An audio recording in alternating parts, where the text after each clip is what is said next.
एक नदी के किनारे उसी नदी से जुड़ा एक बड़ा जलाशय था।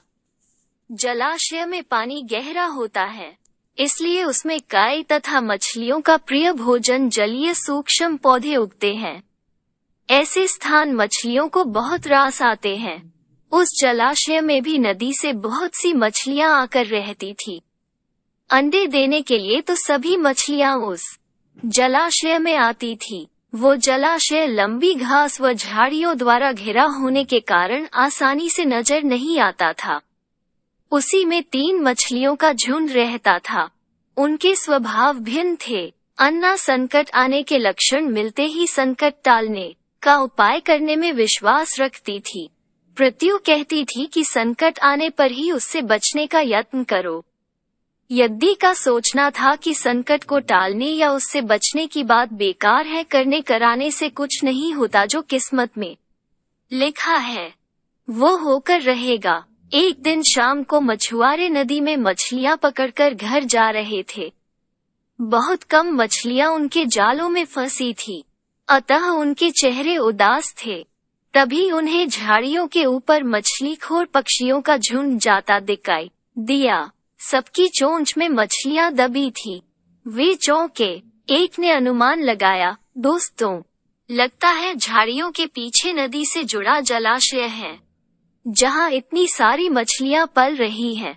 मछुआरे पुलकित होकर झाड़ियों में से होकर जलाशय के तट पर आ निकले और ललचाई नजर से मछलियों को देखने लगे। एक मछुआरा बोला, आहा, इस जलाशय में तो मछलियां भरी पड़ी हैं। आज तक हमें इसका पता ही नहीं लगा। यहाँ हमें ढेर सारी मछलियां मिलेंगी। दूसरा बोला। तीसरे ने कहा, आज तो शाम घिरने वाली है, कल सुबह ही आकर यहाँ जाल डालेंगे। इस प्रकार मछुआरे दूसरे दिन का कार्यक्रम तय करके चले गए। तीनों मछलियों ने मछुआरे की बात सुन ली थी। अन्ना मछली ने कहा, साथियों, तुमने मछुआरे की बात सुन ली। अब हमारा यहाँ रहना खतरे से खाली नहीं है। खतरे की सूचना हमें मिल गई है। समय रहते अपनी जान बचाने का उपाय करना चाहिए। मैं तो अभी ही इस जलाशय को छोड़कर नहर के रास्ते नदी में जा रही हूँ। उसके बाद मछुआरे सुबह आए, जाल फेंके मेरी बला से। तब तक मैं तो बहुत दूर अटखेलियां कर रही होऊंगी। प्रत्यु मछली बोली, तुम्हें जाना है तो जाओ, मैं तो नहीं आ रही। अभी खतरा आया कहाँ है, जो इतना घबराने की जरूरत है। हो सकता है संकट आए ही न।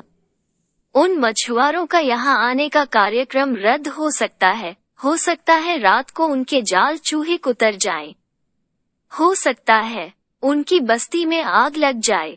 भूचाल आकर उनके गांव को नष्ट कर सकता है, या रात को मूसलाधार वर्षा आ सकती है और बाद में उनका गांव बह सकता है। इसलिए उनका आना निश्चित नहीं है। जब वो आएंगे तब की तब सोचेंगे, हो सकता है मैं उनके जाल में ही न फंसूं। यद्दी ने अपनी भाग्यवादी बात कही, भागने से कुछ नहीं होने का।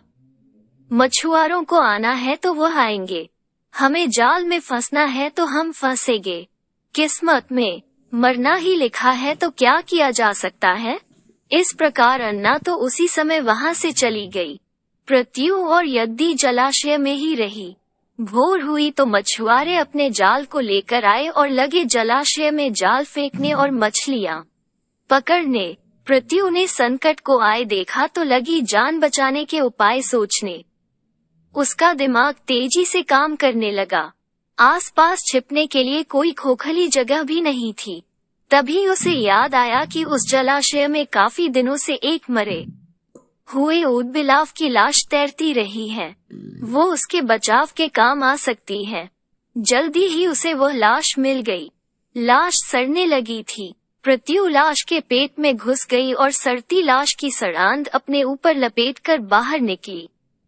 कुछ ही देर में मछुआरे के जाल में प्रत्यु फंस गई। मछुआरे ने अपना जाल खींचा और मछलियों को किनारे पर जाल से उलट दिया। बाकी मछलियां तो तड़पने लगीं, परंतु प्रत्यु दम साधकर मरी हुई मछली की तरह पड़ी रही।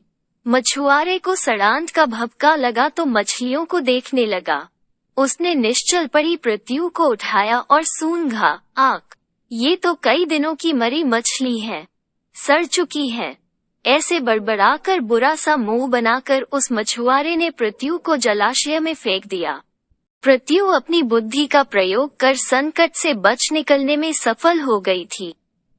पानी में गिरते ही उसने गोता लगाया और सुरक्षित गहराई में पहुंचकर जान की खैर मनाई। यद्दी भी दूसरे मछुआरे के जाल में फंस गई थी और एक टोकरे में डाल दी गई थी। भाग्य के भरोसे बैठी रहने वाली यद्दी ने उसी टोकरी में अन्य मछलियों की तरह तड़प तड़प कर प्राण त्याग दिए।